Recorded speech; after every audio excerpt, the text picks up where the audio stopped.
Eu posso até te levar à porta do teu coração, com as minhas palavras, com estes ensinamentos. Mas quem vai entrar és tu, sozinho. E eu ficarei aqui do lado de fora, te auxiliando.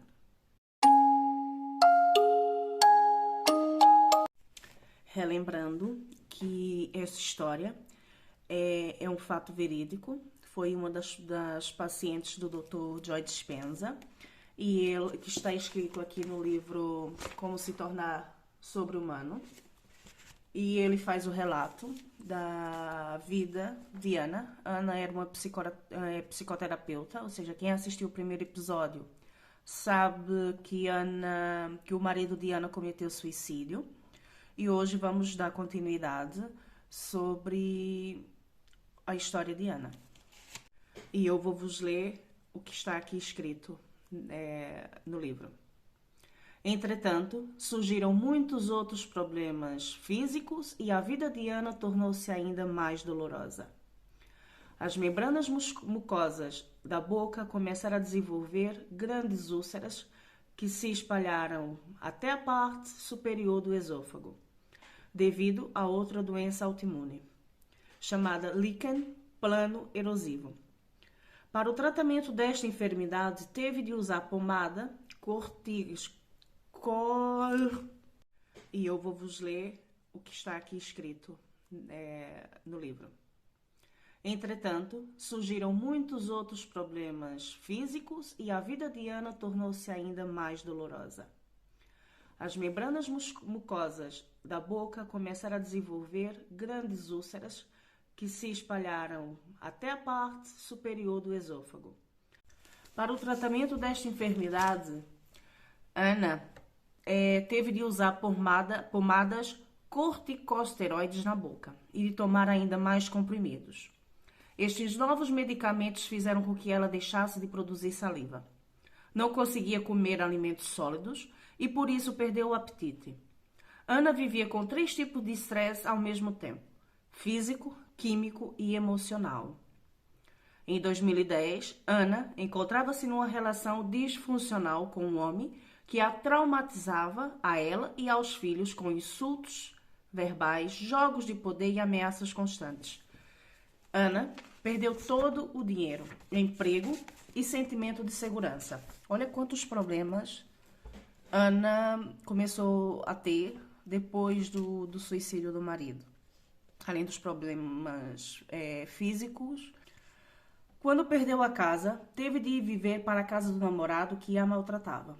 Ou seja, ela atraiu para a vida dela, ou seja, a autoestima dela estava tão baixa que ela atraiu para a vida dela um relacionamento abusivo. Ou seja, ela passou a viver dentro de um relacionamento abusivo. Quem mais aí se identifica nesta situação? Os níveis de estresse continuaram a subir. As úlceras espalharam-se. Os níveis de estresse continuaram a subir. As úlceras espalharam-se a outras membranas mucosas. O sistema imunitário tinha entrado totalmente em colapso. Agora, ela sofria de vários problemas dermatológicos, de alergias alimentares, de problemas de peso. Começou a ter dificuldades para engolir e a acidez gástrica, para a qual os médicos lhe receitaram ainda mais medicamentos. Em outubro de 2010, Ana abriu em casa um pequeno consultório, ou seja, relembrando, ela era psicoterapeuta. Então, ela abriu um pequeno consultório de psicoterapia. Só era capaz de atender 2 clientes por dia, de manhã, depois de os filhos irem para a escola, 3 vezes por semana. Durante a tarde, sentia-se tão cansada e doente que ficava estendida na cama até os filhos regressarem da escola. Ana passava pela sua mais escura noite da alma. Subitamente compreendeu por que razão o marido tirara a sua própria vida. Não sabia se era capaz de continuar e começou a pensar em cometer, ela também, suicídio. Pensou, pior do que isso não pode ficar. Ou seja, Ana já estava numa situação tão desgastante que ela simplesmente pensou em fazer o mesmo que o marido. Ficou, em janeiro de 2011, a equipa médica que acompanhava Ana descobriu um tumor junto à entrada do estômago e diagnosticou cancro de esôfago. Olha a quantidade de doenças que Ana, ou seja, com um acontecimento que ela não conseguiu gerir muito bem na mente dela. Olha a quantidade de doenças que a Ana começou a desenvolver. Naturalmente, essa notícia agravou muito os níveis de estresse de Ana. Os médicos sugeriram um rigoroso tratamento de quimioterapia. Ninguém lhe perguntou por estresse mental nem estresse emocional. Só tratavam os sintomas físicos. Mas a reação de estresse de Ana estava totalmente ativada e não podia ser desligada. É surpreendente que isto possa acontecer a tanta gente devido a um choque ou um trauma nas suas vidas. Ou seja, você que desenvolveu fibromialgia, você que desenvolveu lúpus, qual foi o nível, qual foi o trauma, qual foi o choque emocional que você viveu na sua vida que você não conseguiu reparar? Não conseguiu ressignificar.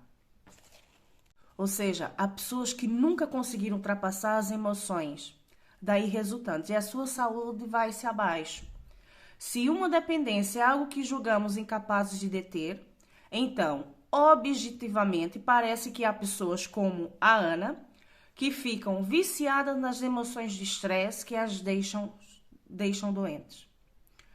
O frêmito da adrenalina e das outras hormonas do estresse estimula-lhes o cérebro e o corpo e fornece uma onda gigante de energia. Com o passar do tempo, habitua-se ao frenesi desta química. Eu conheci muitas pessoas, muitas mesmo, que não foram uma, duas ou três pessoas, que elas eram viciadas na reclamação. Eram viciadas em viver uma vida de aquela adrenalina de confusão. Ou seja, e por consequência desta adrenalina, as pessoas estavam sempre a queixar-se do mesmo. Dores e dores e dores e dores. E muitas dessas pessoas que estão viciadas nesse tipo de emoção, seja da reclamação, seja da discussão, depois elas vão usar pessoas e as circunstâncias da vida para reafirmar a sua dependência da emoção. Isso acontece muito em pessoas com transtorno de personalidade narcisista. Quando ela já não tem mais aquela química, ela vai buscar outra pessoa, vai buscar outra vítima. Ana estava a usar as circunstâncias estressantes da vida dela para recriar esse estímulo. E, sem o saber, criar uma dependência emocional de uma vida que detestava. A ciência diz-nos que esse estresse crônico, ao longo prazo, puxa as alavancas genéticas que causam as doenças. A ciência diz. Visto que as hormonas do estresse são tão poderosas, viciou-se nos seus próprios pensamentos que a deixavam a sentir-se tão mal. Então, para que esse vídeo não fique assim tão longo, hoje vamos falar sobre o ponto de viragem de Ana e como ela conseguiu superar as doenças. Hoje vamos falar, e com certeza que este vídeo ainda vamos ter um terceiro ou quarto capítulo, da doença autoimune e aquelas doenças todas que eu já falei anteriormente. Ela também desenvolveu depressão. Pronto, dando continuidade. Ana não informou os médicos nem os enfermeiros que não iria regressar ao tratamento. Limitou-se simplesmente a não aparecer. Ninguém lhe telefonou para questionar sobre a razão da sua ausência. Apenas seu médico de família a contactou, expressando a sua preocupação. No dia frio de inverno, em fevereiro de 2011, quando estava prostrada no chão a gritar por ajuda, Ana tomou uma decisão, com a firme intenção de se transformar a si própria e a sua vida. E a amplitude dessa decisão incorporava a um nível de energia que fez com que seu corpo reagisse à mente. Foi a decisão de mudar que lhe deu a força para arrendar uma casa para ela e para os filhos e para se afastar da relação negativa em que se encontrava. Era como se, no momento, a tivesse redefinido. Ela sabia que tinha de recomeçar de início. Aqui, o Dr. Joe Dispenza, vou dar a câmera. O Dr. Joe Dispenza foi quando Ana conheceu o Dr. Joy. E aqui ele começa o relato. Quando conheci a Ana, tinha-se passado um mês. Ia dar uma palestra numa sexta-feira à noite e uma das poucas amigas que lhe restavam tinha lhe reservado um lugar para ela assistir essa palestra. A amiga fez-lhe uma proposta. Se gostasse da palestra da noite, podia ficar para um seminário completo de 2 dias. Ou seja, Ana aceitou.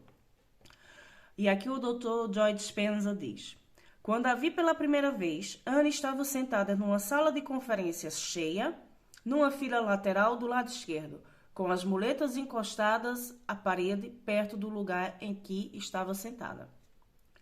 Como de costume, estava nessa noite a falar sobre a forma como os nossos pensamentos e sentimentos afetam o nosso corpo e a vida. Falei ainda da forma como os químicos do estresse podem provocar doenças. E aqui ele é muito sucinto sobre isto. Não só o Dr. Joe Dispenza, como a Lisa Joanes, a Lois Hare também, ela fala sobre o mesmo tema, fala sobre isso, ou seja, como conseguimos desintoxicar o nosso corpo. Aqui no livro, o Dr. Joe Dispenza, ele faz menção que no dia da palestra ele esteve a falar sobre a neuroplasticidade. Para quem não sabe o que é a neuroplasticidade, é a capacidade do sistema nervoso mudar, adaptar-se, moldar-se a nível estrutural e funcional. Ou seja, ao longo do desenvolvimento neural e quando o sujeito é exposto a novas experiências. Aqui ele também falou sobre a psiconeuroimunologia, a epigenética. A epigenética defende que nós herdamos somente 2%. As nossas doenças são hereditárias, somente 2%. Os outros 98% são as nossas crenças, ou seja, são os nossos pensamentos, a forma como os nossos avós, os nossos pais pensam ou pensavam. Nós herdamos isto, ou seja, muitas das doenças, segundo a epigenética, é somente 2% que é a nível genético, a nível hereditário. Os outros 98% é as nossas crenças, que são iguais aos dos nossos pais, avós, bisavós. E a neuroendocrinologia e até mesmo a física quântica, ou seja, no dia da palestra ele esteve a falar sobre esses vários temas. Aqui ele diz: nesta noite cheia de inspiração, Ana pensou, aqui é uma frase de Ana: se fui eu a criar a vida que tenho agora, incluindo a minha paralisia, depressão, o sistema imunitário debilitado, as úlceras e provavelmente até o cancro, talvez consiga desfazer tudo com a mesma paixão com que criei. E com esta poderosa nova constatação, Ana resolveu se curar sozinha. Depois desse primeiro seminário de fim de semana, ela começou a meditar 2 vezes por dia. Claro, estar sentada para fazer as meditações era difícil de início. Passou a fazer caminhada interior e a mudar os pensamentos inconscientes, hábitos automáticos e estados emocionais reflexivos que se tinham alojado no seu cérebro e lhe condicionavam emocionalmente o corpo. Ana estava agora mais determinada a acreditar no novo futuro do que acreditar no passado que lhe era familiar. Usou as meditações, combinando intenção clara com uma emoção elevada, para mudar o seu estado de espírito, de viver biologicamente no mesmo passado para viver no novo futuro. Eu fui buscar ali o livro da Louise Hay, Pode Curar a Sua Vida.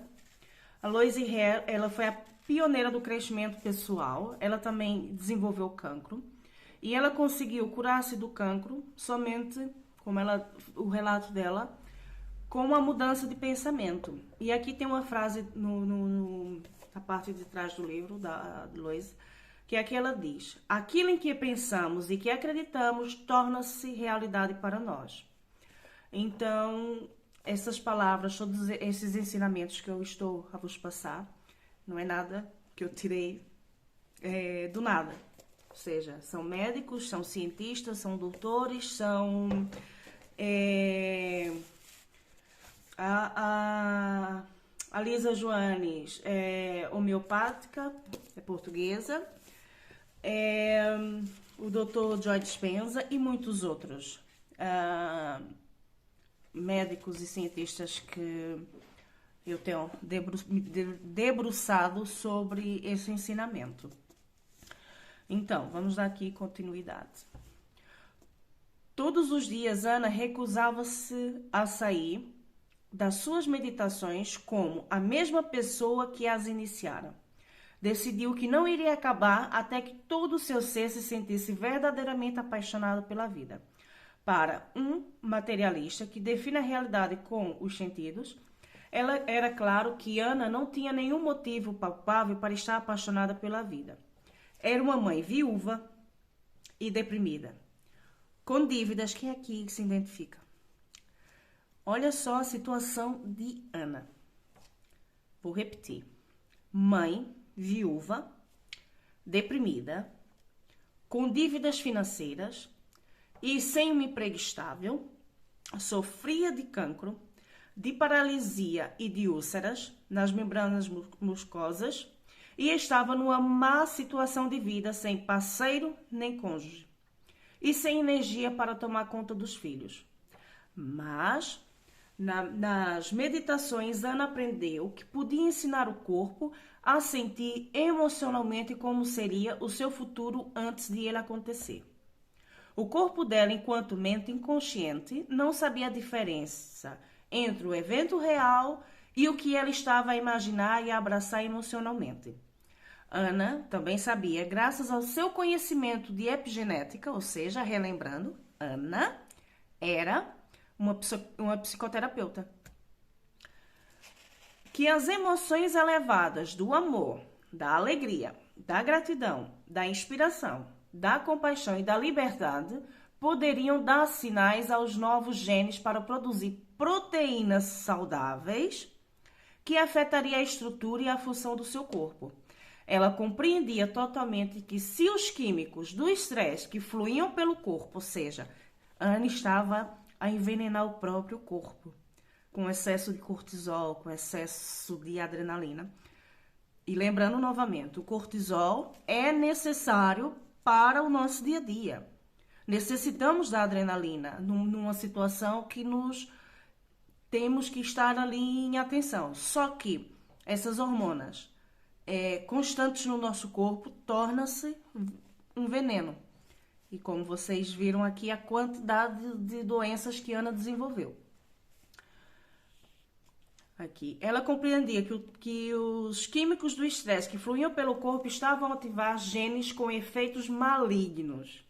Então, abraçando totalmente essas emoções elevadas com um amor, compaixão superior à das emoções estressantes, ela poderia ativar novos genes e mudar a sua saúde.